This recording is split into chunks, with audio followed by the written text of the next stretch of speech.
Persembahan dan perpuluhan dapat ditransfer melalui BCA 857 050 5000 atas nama GBI Musi Palam Indah atau scan barcode QR kode GBI Musi Palam Indah. Tuhan Yesus memberkati.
Shalom Bapak Ibu Saudara, puji nama Tuhan, apa kabar semuanya?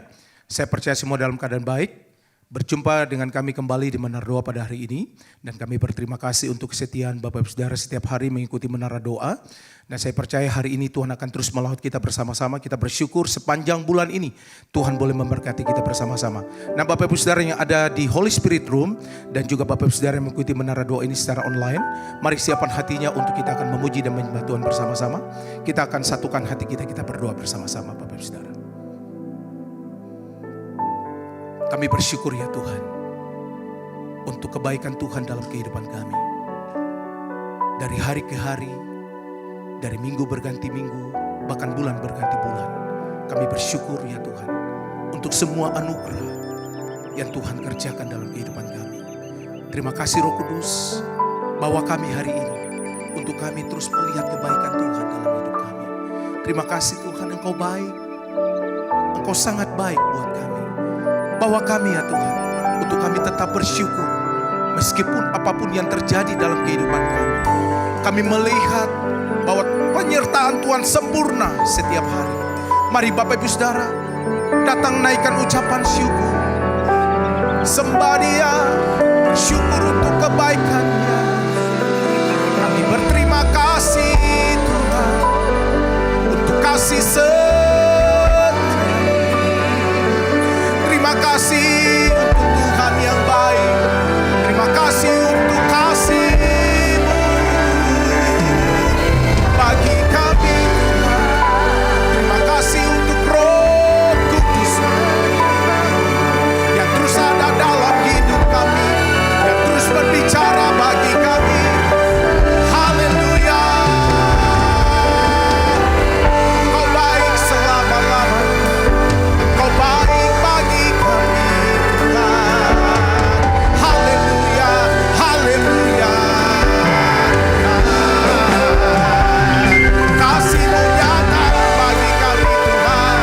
Haleluya. Terima kasih Roh Kudus. Biarlah Kau memberkati ya Tuhan ibadah kami pada hari ini. Di dalam nama Tuhan Yesus. Mari siapkan hati kita bersama-sama. Makasih Tuhan, Engkau baik buat kami. Haleluya.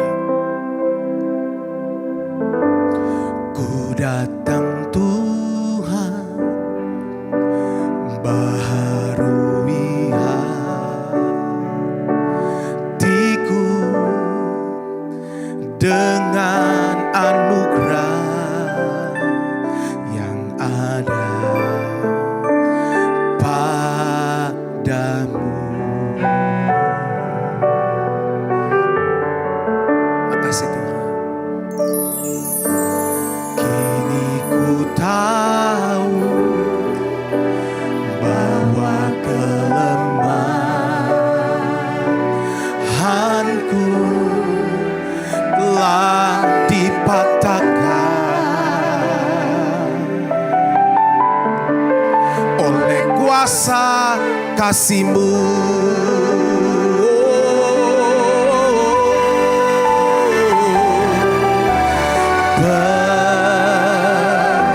Peluklah aku dalam kasih-Mu.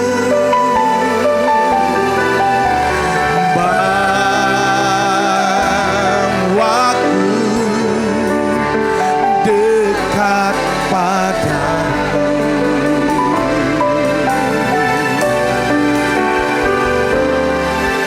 Ku kan bangkit bagai raja wali, terbang bersamamu, Rohmu memimpinku oleh kuasa kasih-Mu.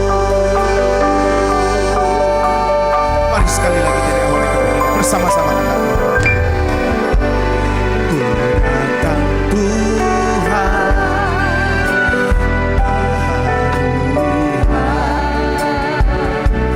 hatiku dengan anugerah yang ada padamu.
Jemaat Tuhan, hampiri Dia, sembah Dia, bawa kami Tuhan, haleluya, bawa gereja-Mu, haleluya.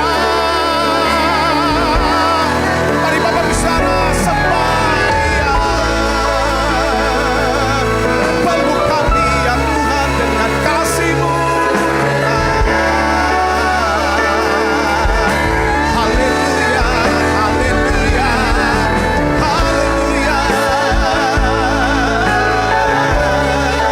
Kami sadar ya Tuhan, kami perlu kasih-Mu setiap hari. Kami perlu anugerah-Mu. Oh, dalamnya syadalalamu, syadalalamu. Oh, dalamnya takaralabaya, syadalalamu.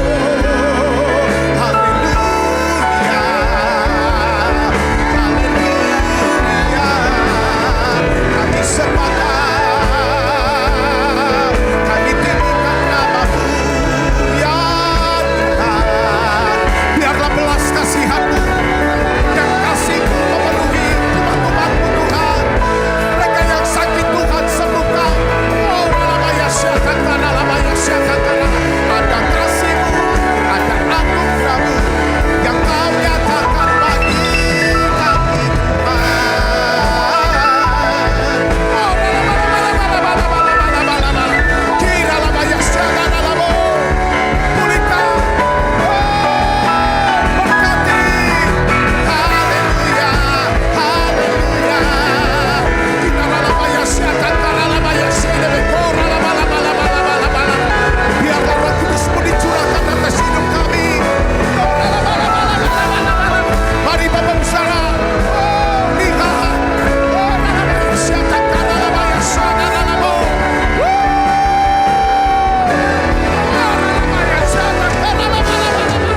Berdoa. Berbahasa roh.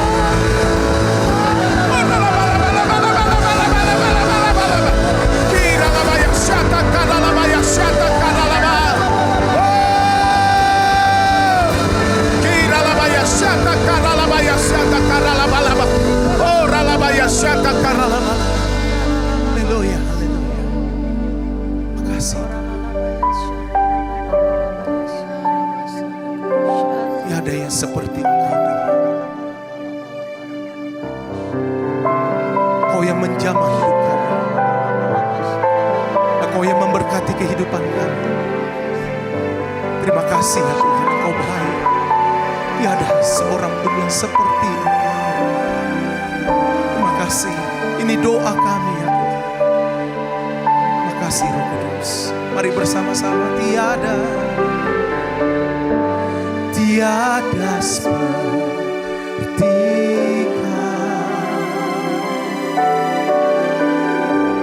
yang telah menjamah segenap hatiku.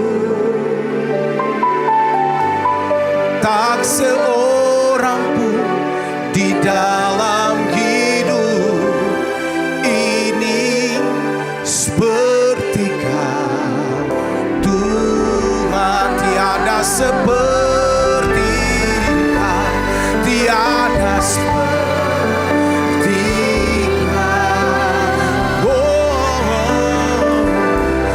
yang telah menjamah segenap hatiku.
kasih-Mu. Ketika kami berbeban berat, ketika kami berputus asa, ya Tuhan kami ingat ada Tuhan. Kami ingat ya Tuhan akan kasih-Mu. Saudaraku yang kasih Kristus hari ini, saat ini, saya mau berdoa buat saudara. Mungkin saudara mengalami stres, beban berat, dan konflik dalam hatimu, dalam hidupmu. Mari datang pada Tuhan. Mari buka suaranya saudaraku. Katakan, Tuhan, hari ini aku tanggalkan beban ya Tuhan, stresku. Aku tanggalkan ya Tuhan konflik-konflik yang ada dalam batinku ya Tuhan. Dalam pikiranku ya Tuhan. Aku minta Tuhan, Engkau berikan kami Tuhan roh ya Tuhan, sukacitamu, roh damai sejahteramu. Tuhan berikan kekuatanmu Bapa, dalam nama Yesus. Berikan kami ya Tuhan iman untuk bisa percaya bahwa Engkau Allah yang mengasihi kami. Engkau Allah yang melindungi kami. Engkau Allah yang memelihara kami. Engkau Allah yang mencukupi segala kebutuhan kami ya Tuhan. Terima kasih Tuhan, Kau bungkus setiap kami dengan kuasa darah-Mu Yesus.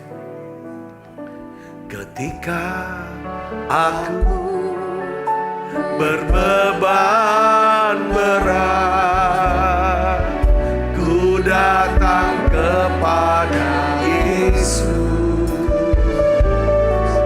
yang berikan damai dan sukacita, sejahtera dalam hatiku. Ketika aku berputus asa, ku datang kepada Yesus yang bebaskanku dan lepaskanku. Kini aku jadi baru. Yesus, Yesus, Yesus, Yesus, Tuhan, mulia nama-Mu. Ku tinggikan, agungkan nama-Mu selama-lamanya. Tuhan, urapi hamba-Mu ya Tuhan, untuk berdoa untuk setiap anak-anak-Mu yang ada di menara doa ini. Semua yang sakit Tuhan sembuhkan. Tuhan sembuhkan anak-anak-Mu yang sakit Tuhan. Beri iman untuk disembuhkan dalam nama Yesus. Anak-anak-Mu yang berbeban berat, beri kami kemampuan ya Tuhan, iman untuk bisa menyerahkan hidup kami sepenuhnya kepada Tuhan.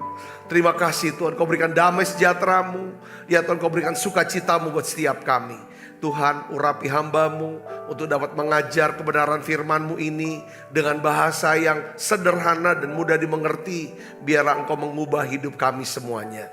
Terima kasih banyak Bapa. Dalam nama Yesus kami berdoa. Haleluya. Amin. Silakan kembali Ibu Bapak. Shalom saudara. Kita akan belajar tentang teladan Yesus mengatasi stres dan konflik. Saudaraku, yang namanya stres ya kan, dan konflik ini penting, harus diatasi. Ya, di dalam Ibrani pasal 12 ayat yang ketiga di sini dikatakan, ingatlah selalu akan Dia yang tekun menanggung bantahan yang sehebat itu terhadap dirinya dari pihak orang-orang yang berdosa, supaya kamu jangan menjadi lemah dan putus asa. Sebenarnya saudara, tidak ada seorang pun di dunia ini ya, saya berpikir ya, yang mengalami stres dan konflik yang lebih besar daripada yang dialami oleh siapa? Tuhan kita Yesus Kristus. Saudara, wah itu tekanannya. Saudara, saya tahu bahwa Tuhan Yesus tuh saudara hidupnya ya, saya berpikir mungkin tiap hari ya, terus menerus Yesus tuh dikritik lah, dicaci maki, disalahpahami. Disalahpahami itu artinya gini, kita ngomong A, orang yang pikirannya negatif terjemahkannya jadi B sampai Z. Itu salah paham. Apa yang kita putuskan benar, itu kalau disalahpahami artinya saudaraku bahwa keputusan dan tindakan itu salah. Itu yang dialami oleh Yesus saudaraku. Dicaci maki. Orang terus menerus berusaha untuk membunuh Yesus saudaraku. Ya kan? Nah kita lihat di sini. Ya.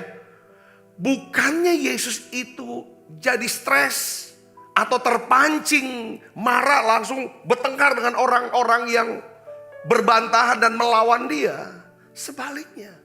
Yesus itu bisa tetap hidup tenang dan penuh damai sejahtera. Katakan amin. Ya, saya rasa ini yang harus jadi tujuan kita hidup ya. Kalau misalnya jiwa kita tenang, saudaraku, ya kan jiwa kita tenang, saya yakin tubuh kita ini akan sehat. Roh kita juga akan terus menyala-nyala. Katakan amin. Nah, hari ini yang kita akan belajar adalah tentang principle of compassion. Jadi artinya adalah prinsip belas kasihan. Kalau saudara kena apa-apa, ya kan ada apa-apa yang bikin saudara jadi stres. Ya, saudaraku, dengar baik. Ingat yang pertama, betapa besarnya kasih dan belas kasihan Tuhan kepada kita. Katakan amin. Kalau saudara diserang dengan stres, coba berhenti sejenak. Coba berhenti sejenak. Saudara mulai, ya kan, ingat akan kasih Tuhan. Ingat akan kebaikan Tuhan. Ingat akan belas kasihan Tuhan. Katakan amin. Jadi penangkal stres, penangkal konflik ya. Yang pertama adalah kita harus mengetahui, merasakan bahwa kita ini adalah seorang yang dicintai oleh Tuhan Yesus. Amin saudaraku. Ya. Nah Tuhan Yesus juga begitu. Kenapa dia gak stres saudaraku? Ya kan dia tidak mau berkonflik siapapun. Ya kan kalau apa dia langsung ngomong aja. Ya kan orang-orang Farisi, orang-orang munafik semua dia tegur aja langsung. Ya kan dia gak pernah mau berkonflik saudaraku. Dia gak mau stres. Ya kenapa? Karena Yesus tidak meragukan dalam pikirannya bahwa Allah Bapa sangat mengasihi dirinya. Dia selalu berkata berulang-ulang. Saudara, Yohanes 17 katakan apa? Bapa mengasihi aku. Bapa mengasihi aku. Ini saudaraku. Ya kan? Kalau kita mengetahui, kalau kita selalu mengingat bahwa Tuhan mengasihi kita tanpa syarat, ya kan, dengan yang mengasihi kita dengan kasih yang kekal, ya kan? Tuhan mengasihi kita apapun keadaan kita, waktu kita di atas, waktu kita di bawah. Saya yakin saudaraku, saudara akan mendapatkan kekuatan. Katakan amin. Karena kalau kita mengingat, mengetahui dan mengingat bahwa Tuhan mengasihi kita, ada belas kasihan Tuhan dalam hidup kita. Ini yang menjadi pondasi, ya kan, dasar daripada kehidupan iman kita untuk jadi kuat dan tangguh menghadapi stres. Katakan amin. Berkali-kali saya mau bacain lagi saudara ayatnya bahwa Yesus berkata, Bapa mengasihi aku, ya kan? Yesus juga ingin supaya engkau mengerti, ya kan, bahwa engkau pun dikasihi. Kita baca Yohanes 15 ayat 9 sampai 10. Kita baca sama 1, 2, 3. Seperti Bapa telah mengasihi aku, demikian juga aku telah mengasihi kamu. Tinggallah di dalam kasihku itu. Jikalau kamu menuruti perintahku, kamu akan tinggal di dalam kasihku. Seperti aku menuruti perintah Bapakku dan tinggal di dalam kasihku. Saudara, ya, kalau saudara mau, ya kan, turunkan level stres dan konflik, ya, coba saudara mulai, ya kan, berkata kepada Tuhan, ya kan, Tuhan aku ingat akan kasih-Mu. Terima kasih Engkau mati di salib untuk menebus daripada dosa saya. Tuhan, Engkau tidak pernah marah sama aku. Engkau sangat mengasihi aku. Engkau sudah mengangkat aku. Engkau sudah menyembuhkan aku. Engkau sudah melindungi aku. Terima kasih Tuhan. Ketika kita berpikir bahwa kita dikasihi, saudara minta Roh Kudus penuhi aku. Ketika kita terus dipenuhi dengan Roh Kudus, kasih Allah, kasih Bapa dicurahkan ke dalam hati kita. Yang percaya katakan amin. Tapi sebaliknya saudara akan hidupnya stres, penuh konflik. Kalau selalu pikirnya, bos aku nih lagi benci sama aku. Temen aku benci sama aku. Orang rumah benci sama aku. Kalau kita mikirnya dan ngomong terus semua orang benci sama kita, hidup kita stres saudaraku. Setuju gak saudara? Katakan amin. Tidak akan pernah ada tenang. Saudaraku, saya ingin saudara menolong saudara lewat menara doa ini. biarlah kita bisa hidup tenang. Katakan amin. Caranya hidup tenang, kita jalani prinsip daripada belas kasihan. Nah, saudara juga selain Yesus, siapa sih yang alami yang namanya stres yang begitu penuh? Ya kan? Pertentangan yang begitu kuat. Konflik yang begitu kuat. Rasul Paulus. Saudaraku, ini orang mengalami banyak sekali aniaya, penderitaan, caci maki, disalahpahamin, apapun, luka dan berdarah-darah. Saudaraku, tetapi saudara, dia menyaksikan bahwa kalau dia bisa berlaku sabar karena dia selalu mengingat dan berpikir bahwa Tuhan Yesus telah menunjukkan seluruh kesabarannya kepada dia sebagai orang berdosa, orang yang paling berdosa di antara orang berdosa. Dan lewat kesabarannya inilah maka dia sebagai manusia, sebagai hamba Tuhan, sebagai rasul, dia bisa memenangkan banyak orang. Katakan amin. Jadi kita pertanyaan gini, apa yang sering kita pikirkan? Kita mikirkan Yesus yang begitu sabar dengan kita, atau kita mikirin orang-orang benci sama kita? Saudara bisa, kita baca sama-sama. 1 Timotius 1 ayat 15 sampai 16. Kita baca sama-sama. 1, 2, 3. Perkataan ini benar dan patut diterima sepenuhnya. Perkataan ini benar dan patut diterima sepenuhnya. Nah ini dimulai dengan kata-kata ini. Rasul Paulus, saudara. Ayo terima, ini benar kata-kata ini. Perhatikan apa? Dia bukan basa-basi. Seringkali itu orang itu suka ngomong tuh ngelebih-ngelebihin. Karena hidupnya pakai perasaan. Untuk mendapatkan kesan. Wah hebat ya. Wah dia rohani. Enggak. Dia bilang begini. Perkataan ini benar dan patut diterima sepenuhnya. Baca kelas. 1, 2, 3. Kristus Yesus datang ke dunia untuk menyelamatkan orang berdosa. Perhatikan. Dan di antara mereka akulah yang paling berdosa. Ini perkataan orang yang sangat rendah hati. Dia melihat dirinya adalah orang yang paling berdosa. Paling berdosa. Kalau kita melihat diri kita menjadi orang yang paling benar. Makanya kita stres dan senang konflik sama orang. Orang yang salah, kita yang benar. Lihat saudara, ini yang kita bisa belajar saudaraku. Hari-hari ini, kenapa kita stres? Gak bisa tidur, keluar semua. Siapa segala macam sakit, gak bisa tenang. Saudara, kunci. Kita harus belajar prinsip belas kasihan. Katakan amin saudara. Biarlah kita bisa berkata kepada seperti Rasul Paulus. Di antara mereka akulah yang paling berdosa. Terus ayat 16. Baca yang keras. 1, 2, 3. Tetapi justru karena itu aku dikasihani. Ini the principle of compassion. Ya, dia ngerti, dia jalani hidupnya. Agar dalam diriku ini sebagai orang yang paling berdosa, Yesus Kristus menunjukkan seluruh kesabarannya. Dengan demikian aku menjadi apa? Contoh, menjadi teladan bagi mereka yang kemudian percaya kepada Tuhan Yesus dan mendapat hidup yang kekal. Saudara, apa yang kita bisa belajar dari perkataan Rasul Paulus ini? Yang berikutnya saudara sini. Kita harus melihat, ya kan saudara gini, bahwa ya kan kita ini adalah orang yang paling dikasihani. Yang kedua, ya kan, makanya kita bisa menjadi contoh, menjadi teladan, ya kan, bagi mereka yang kemudian percaya kepadanya. Paulus tidak bawa orang untuk dekat sama dia, tapi Paulus membawa orang untuk dekat kepada siapa? Kepada Tuhan. Katakan amin. Ini penting untuk para pelayan Tuhan, para hamba-hamba Tuhan. Saudara-saudara, kalau saudara mau berkurang level stresnya, ya kan, jangan cari follower. Bawa orang-orang itu jadi pengikut Yesus. Kalau udah ke sini stres. Kalau followernya turun, unfollow mereka. Waduh, kenapa dia unfollow ya? Kenapa nggak unfollow? Nggak following. Saya sangat ngerti maksud saya di sini. Ini dia penting, ya kan?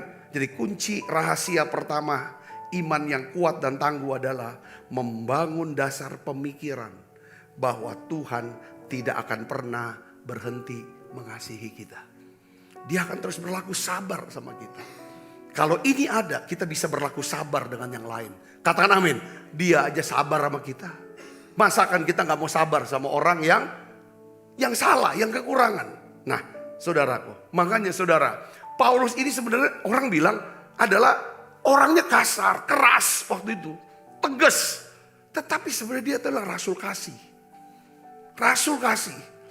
Dia banyak tulisan-tulisannya, pengajaran-pengajarannya. Ya kan saudaraku, menekankan tentang pentingnya saudaraku merasa dicintai, merasa dikasihi, mengenal akan kasih Tuhan. Katakan amin. Memang saya tuh dapetin pengertian begini saudara. Kan ada perintah, kasihilah Tuhan Allahmu. Datang orang Taurat, ahli Taurat, pemimpin agama kan tanya, hukum apa yang harus kami jalanin? Yesus berkata apa? Kasihilah Tuhan Allahmu dengan segenap hatimu. Itu tuh Tuhan tuh masih ngomong tentang hukum Taurat sebenarnya. Kita gak mungkin bisa mengasihi Tuhan. Kita gak mungkin bisa mengasihi sesama kita. Sampai kita mengerti. Merasakan. Ya kan? Bahwa Tuhan mengasihi kita. Yang mengerti katakan amin. Makanya di dalam tulisannya surat Yohanes. Saudara 1 Yohanes. Ya kan? Allah yang lebih dahulu. Bukan kita yang mengasihi Allah. Tapi Allah lebih dulu mengasihi kita. Yang berarti katakan amin. Kita gak akan pernah. Coba cek. Begini saudaraku ya. Level stres kita itu ditentukan oleh seberapa besar kasih kita. Makin besar kasih kita, makin kecil level stres kita. Soalnya cek aja. Ya kan? Kasihnya bukan kita yang mau mengasihi Allah. Bukan kita yang mau mengasihi manusia. Tapi levelnya gini. Seberapa besar aku mengerti, aku merasakan betapa lebarnya kasih Tuhan mau terima aku apa adanya. Betapa panjangnya kasih Tuhan, sekalipun aku sudah jauh lari dari Tuhan, kasihnya ketangkep aku. Seberapa dalamnya kasih Tuhan, seberapa gagalnya jatuhnya, kasih Tuhan masih lebih dalam. Seberapa tingginya kasih Tuhan, kasih itu bisa membawa aku naik tinggi. Dia bisa nyatakan kemuliaan, dia bisa angkat hidup aku. Itu kasih. Kalau kita bisa ngerti seberapa besar, kita mengerti, merasakan. Sampai kita bisa nangis. Engkau baik Tuhan. Engkau baik. Salah satu lagu kesukaan saya. Untuk saya bisa meningkatkan kasih. Semakin besar level pengertian dan perasaan saya dikasih Tuhan. Semakin kurang stres yang saya alami. Semakin kurang konflik saya dengan orang lain. Orang boleh ngomong, salah pahami, caci maki, apapun. Di belakang kita, kalau saudara dan saya terapkan principle of compassion, kita akan tenang. Saudara katakan amin. Tapi kalau kita tidak mau, kita sibuk dengan dia benci apa? Salah satu lagu yang saya suka, Yesus kau sungguh baik. Yesus Kau sungguh baik, Yesus, namamu indah, Yesus, ku cinta kau selalu, ku tinggikan, ku agungkan selamanya.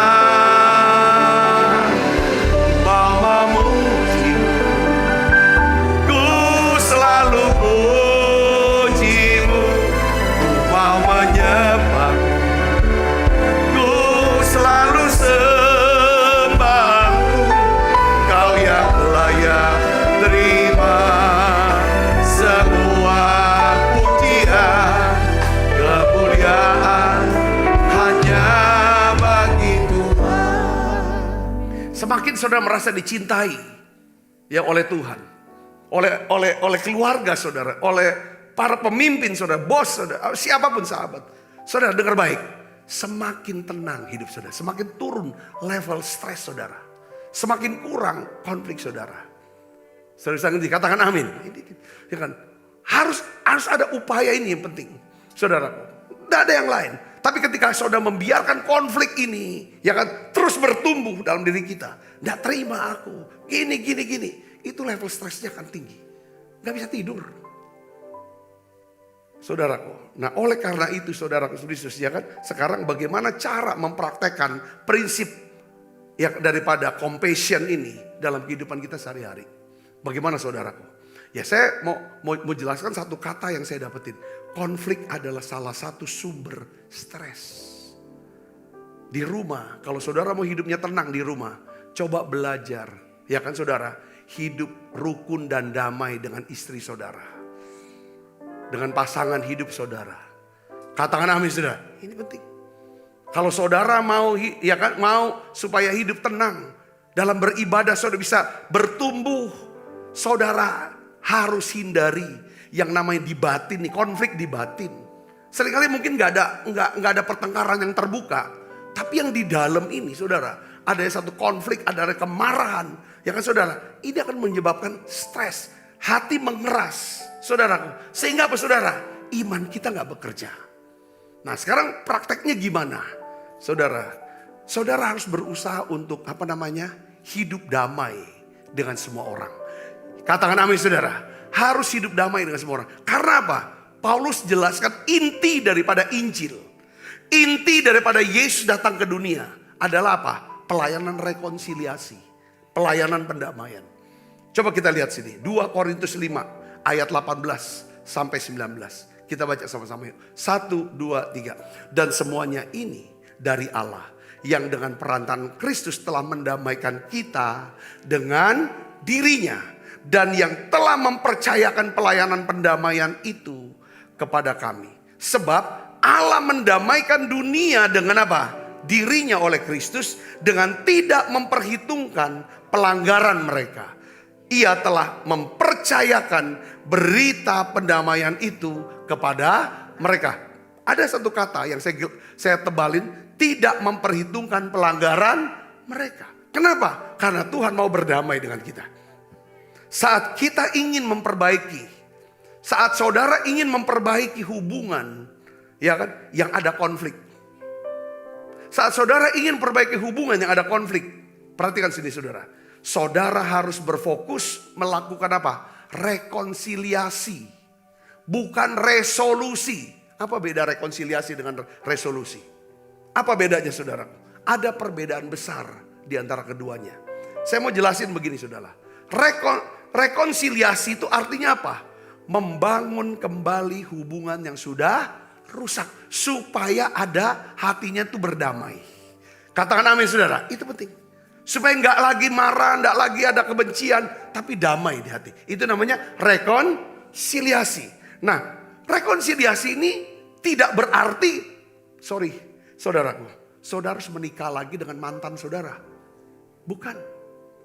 Karena kalau ada perceraian. Itu seperti jadi musuh besar. Itu tidak berarti bahwa kita harus akrab-akraban dengan seseorang atau sahabat atau rekan. Ya kan harus akrab-akrab. Rekonsiliasi bukan itu. Saudaraku, cukup berdamai saja dengan mereka. Kita tidak ada syarat, tidak ada tuntutan dia harus berubah, bertobat, harus begini. Enggak. Yang penting ya sudah, aku damai sama kamu. Tidak ada tuntutan apapun. Itu kan seperti Tuhan sama kita. Dia rekonsiliasi. Resolusi, saudara tahu arti resolusi? Resolusi gini. Apa penyebab konflik? Ya kan? Mungkin saudara, ya kan dicemarkan nama baiknya. Dicacim di belakang segala. Saudara panggil dia. Ya kan? Buat kesepakatan. Ya kan? Aku tidak terima. Kok ngomong-ngomong apa segala macam ini di belakang. Setuju gak kamu? Berhenti. Itu namanya resolusi. Beda. Resolusi artinya apa saudaraku? Ya kan? Berarti apa? Kita menyelesaikan setiap ketidaksepakatan. Setiap apa? Ini aku udah setuju ini sama kamu, aku udah setuju ini. Ya kan? Kita harus pastikan. Ambil satu keputusan. Ya kan? Ayo. Janji. Saya mau kasih tahu ya. Resolusi itu sulit. Sulit saudaraku. Ya, sebenarnya ada beberapa hal dalam pernikahan kita. Dalam persahabatan kita. Dalam hubungan kerja kita. Yang tidak akan pernah bisa. Ya kan? Yang gak akan pernah bisa kita sepakati. Kenapa? Karena kita semua memiliki apa? Perbedaan. Kita memiliki perbedaan. Maksud saya begini, saudaraku. Kita bisa setuju tanpa harus, ya kan? Kita bisa setuju, ya kan? Setuju untuk tidak setuju. Saya nggak setuju dengan kelakuan kamu, tetapi aku mau berdamai aja sama kamu. Saudara bisa ngerti sini katakan.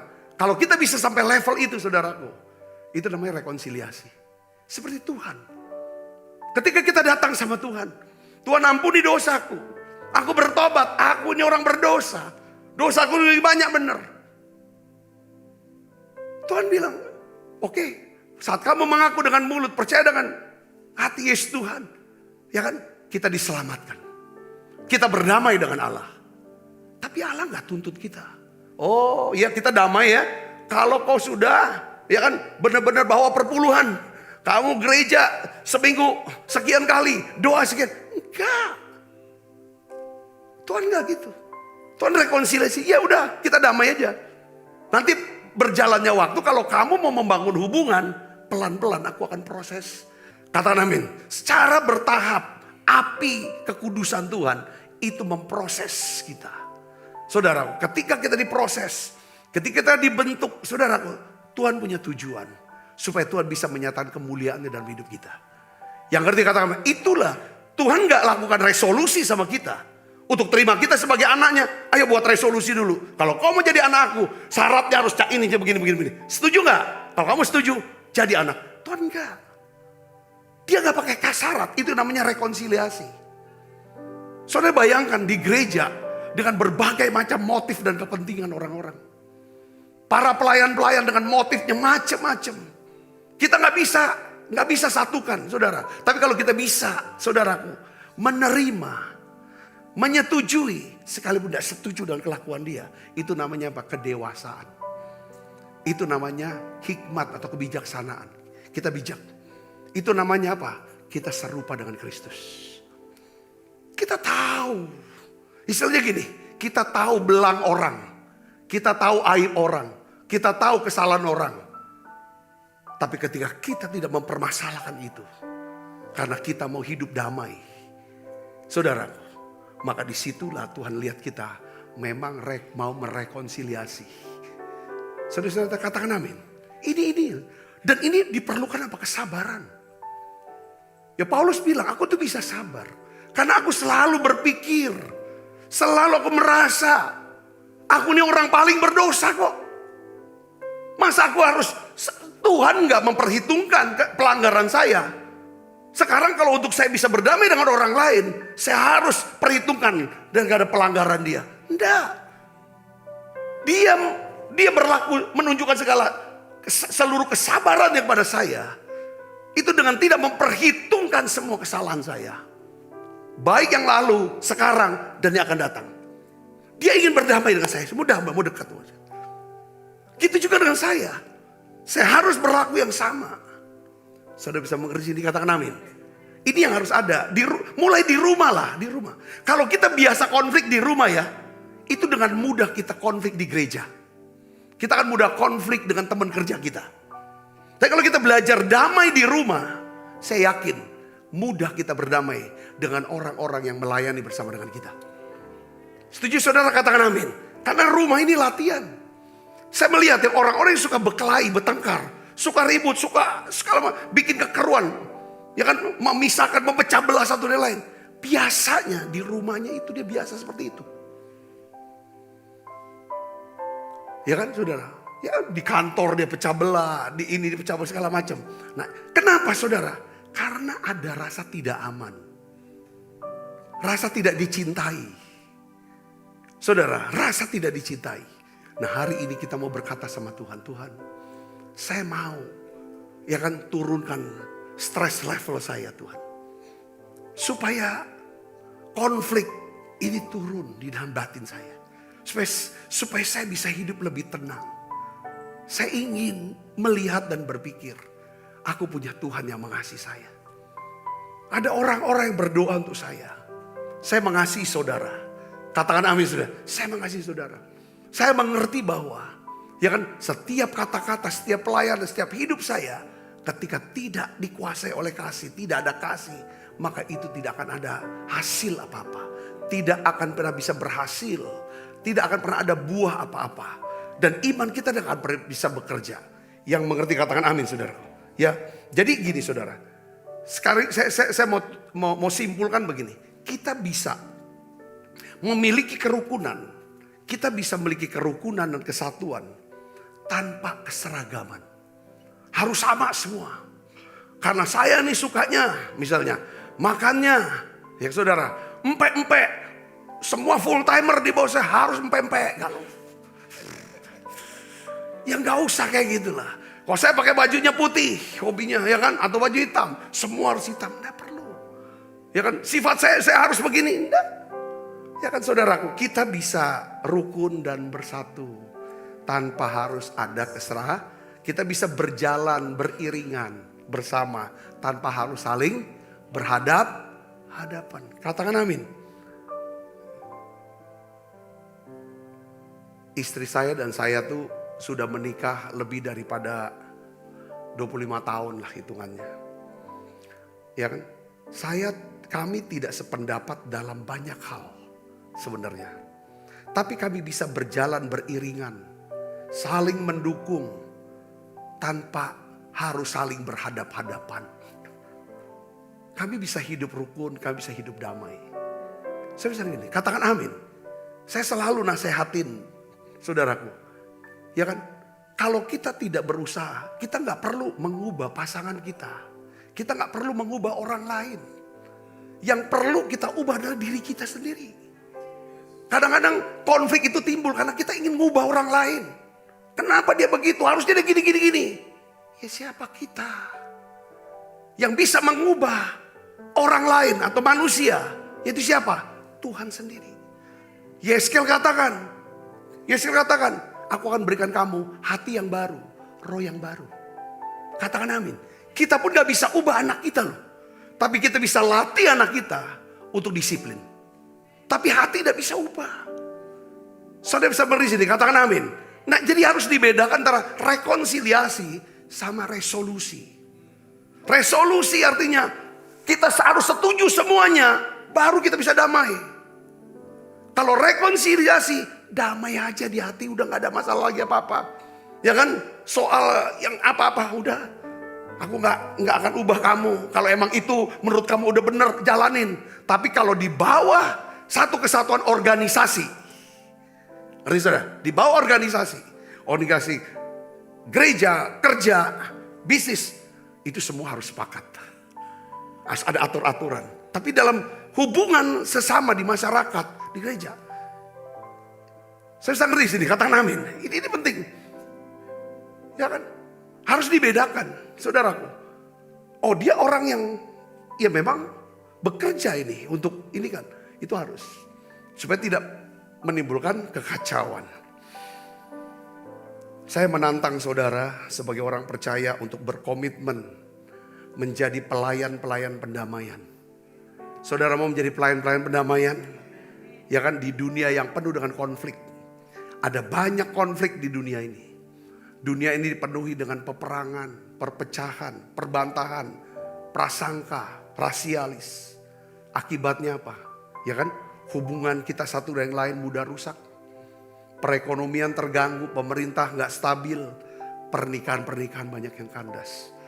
Saya ingin ajak saudara, ya kan, yuk kita menjadi seorang yang ambil keputusan tiap hari. Jangan menjadi orang yang mau melakukan pelayanan pendamaian. Katakan amin saudara. Kalau saudara mau, saudara tulis di live chat, bilang, pakai aku Tuhan sebagai agen rekonsiliasi. Katakan amin saudaraku. Ya, kita harus berusaha untuk mencari cara mendamaikan orang lain. Bukan memecah mereka, memisah mereka. Ini ngomong ini, nanti ngomong ini, dan lain sebagainya. Berhenti dan bertobat.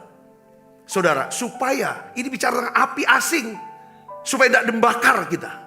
Saudara ngerti, katakan amin. Iya, apalagi ada di tengah-tengah rumah Tuhan. Itu tidak boleh. Biar kita minta Tuhan, kuduskan aku setiap hari. Katakan amin. Ya, kalau kita sebagai pengikut Kristus, pakai aku Tuhan sebagai pelayan pendamai. Jadi yang pertama saudaraku, untuk menurunkan level stres kita. Saudara dan saudara harus ikutin prinsip, ya kan namanya principle of compassion. Belas kasihan Tuhan. Belas kasihan. Kita bangkit berdiri, kita akan berdoa yuk.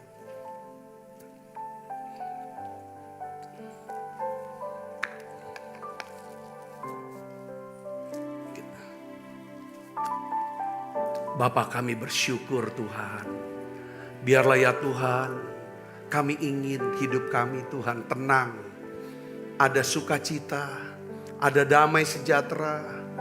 Tuhan, supaya kami bisa berdoa, supaya kami bisa bekerja. Tuhan, biarlah Tuhan kami berdoa. Biarlah Tuhan bantu kami untuk turunkan stres level kami Tuhan. Dan juga konflik-konflik yang ada dalam batin kami. Aku berdoa Bapa dalam nama Yesus. Biarlah ya Tuhan kasih-Mu dicurahkan dalam setiap hati kami. Ya Tuhan, supaya kami bisa merasakan betapa besar kasih Tuhan. Betapa besar kesabaran Tuhan atas hidup kami. Sehingga kami bisa mengasihi Tuhan. Mengasihi sesama kami dan bersabar kepada semua orang. Ampuni dosa dan salah kami Tuhan. Ampuni kami. Terima kasih Tuhan. Aku berdoa, Kau berkati setiap anak-anak-Mu yang hadir ya Tuhan. Di menara doa ini, biarlah ya Tuhan kami menjadi pelayan-pelayan pendamaian. Terima kasih banyak Bapa. Dalam nama Yesus kami berdoa. Haleluya. Amin. Amin. Ajarilah bahasa cinta agar kami dekat padamu ya Tuhan. Ajarilah kami bahasa cinta agar kami dekat padamu. Sebab apa yang telah kuteruskan kepadamu telah kuterima dari Tuhan. Yaitu bahwa Tuhan Yesus pada malam waktu serahkan, yaitu pada malam waktu dia serahkan mengambil roti. Dan sudah itu mengucap syukur atasnya. Ia memecah-mecahkannya dan berkata, inilah tubuhku yang diserahkan bagi kamu. Perbuatlah ini menjadi peringatan akan aku. Saudaraku, bukankah roti tangan kita ada persoalan kita dengan tubuh Kristus? Mari kita akan dalam nama Tuhan.